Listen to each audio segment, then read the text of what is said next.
मेरठ में जिस बच्ची के साथ अन्याय हुआ वो गर्भवती भारत माता की। अरे बोलने दो।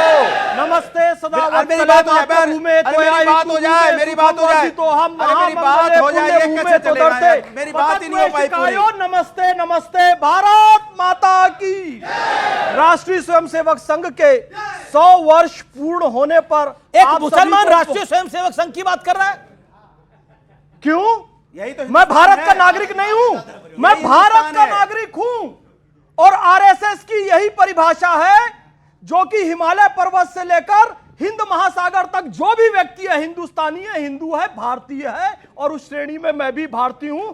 पूजनीय सरसंघ चालक श्री मोहन भागवत जी ने स्पष्ट किया, इस देश की एकता अखंडता के लिए इस्लाम आया था, इस्लाम भारत में है और रहेगा। अशफाकुल्ला खान साहब के नाम से भी सड़कें बनेंगी, राम प्रसाद बिस्मिल जी के नाम से भी पर सड़कें शहर बनेंगी। शहर बवाल क्यों हम है? सबका डीएनए एक है। जब डीएनए एक है कह दिया तो सुनिए, अब अपराधी चाहे विकास दुबे हो, महाकाल का नारा लगाए, या अपराधी तौकीर रजा हो, आई लव मोहम्मद कहे, मोहम्मद और महाकाल के नाम के पीछे अपराधी छुपने की कोशिश करेगी तो जेल में जाएगा या उसका इनकाउंटर होगा। ओके। कोई भेदभाव नहीं किया गया। मानवेंद्र नाथ राय इनके पिताजी बाप, ये कम्युनिस्टों के बाप, हाँ, कश्मीर को भारत से अलग कर कम्युनिस्टों के बाप इनके बाप श्रीवास्तव भी होंगे ना, कह रहे राय। उनकी सच्चाई पूछिए ना।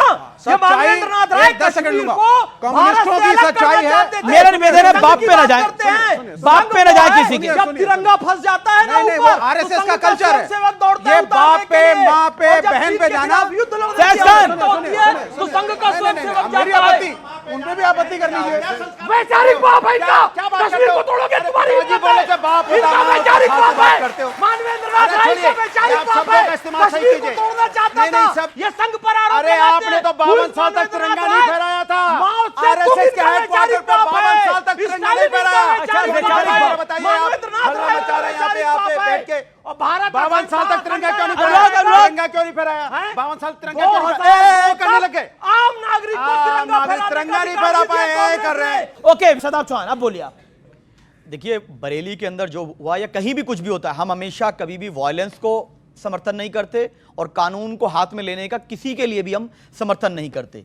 और आई लव मोहम्मद सल्लल्लाहु अलैहि वसल्लम बोलना कोई अपराध नहीं है, फख्र से बोलिए। और ये अच्छी बात ही है, आपके पीछे बैकग्राउंड में चल रहा है आई लव महाकाल आ गया, अखिलेश जी आ गया, यानी कि प्रेम की बात हो रही है। लव का मतलब प्रेम है, सब एक दूसरे से प्रेम करें, प्रेम में नफरत नहीं आनी चाहिए। लेकिन 2-3 चीजें हैं कि जो उत्तर प्रदेश में बरेली की घटना के बाद हुआ, क्या वही एक्शन फतेहपुर में हुआ उन गुंडों के खिलाफ? अभी गौरव भाई ने बताया था कि भेड़िए आतंकी झुंड में जाते हैं। यही भेड़िए आतंकी आपकी भाषा में कहूं तो फतेहपुर में गए थे, गोरखपुर में पुलिस पर पत्थर बरसा रहे थे, बहराइच में दंगा कर रहे थे, यहां पर आगरा में दलित सांसद के घर गए थे गुंडे। किसी एक के भी पैर में गोली नहीं लगी, किसी को भी आपने बुलडोजर नहीं चलाया, किसी को आपने जेल में नहीं डाला।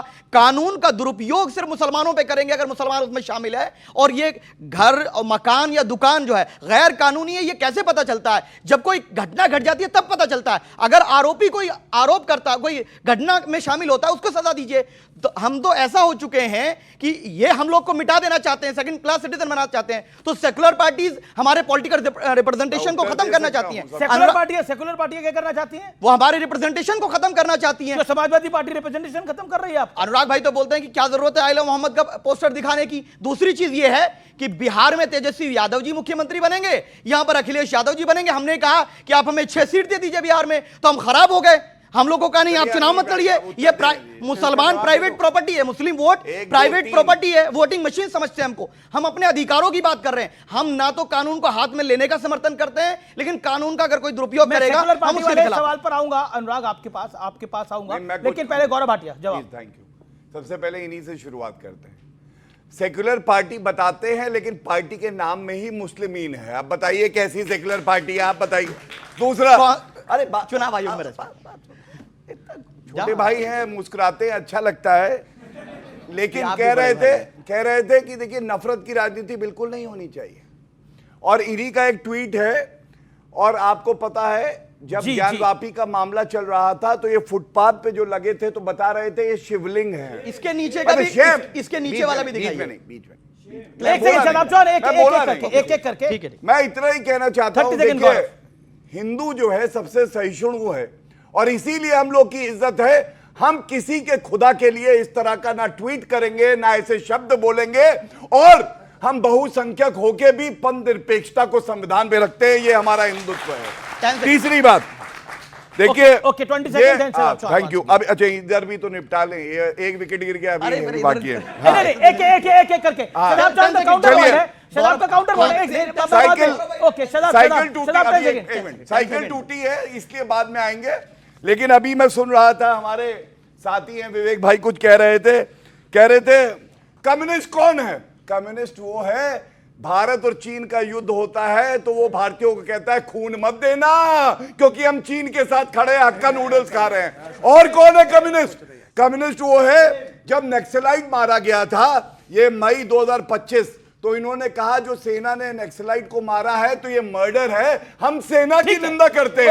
और ये कम्युनिस्ट कौन है? एक बात और, ये कम्युनिस्ट कहता है आर्टिकल 370 को बहाल करो और न्यूक्लियर वेपन को खत्म करो, क्योंकि हमें पाकिस्तान के साथ इलू करना है। ये है कम्युनिस्ट पार्टी। अरे चलिए, ये देखिए आप ही का मैनिफेस्टो है। जो मैं बोल रहा हूं फॉलो करें। Okay Shadab Chauhan, then I will come to you sir. Gaurav भाई हमारे बड़े भाई हैं, बड़ा प्रेम करते हैं मुझसे, हमेशा करेंगे। बिल्कुल। और शहदाब को कोई मिटा सके बाहरी, ये हिम्मत किसी में नहीं है। कोई गलत तरीके से देखेगा तो आंखें अरे क्या बोले गलत तरीके से? ये हमारी भाई जुटता। बिल्कुल, जब भारत की बात आई कि हम सब एक हैं।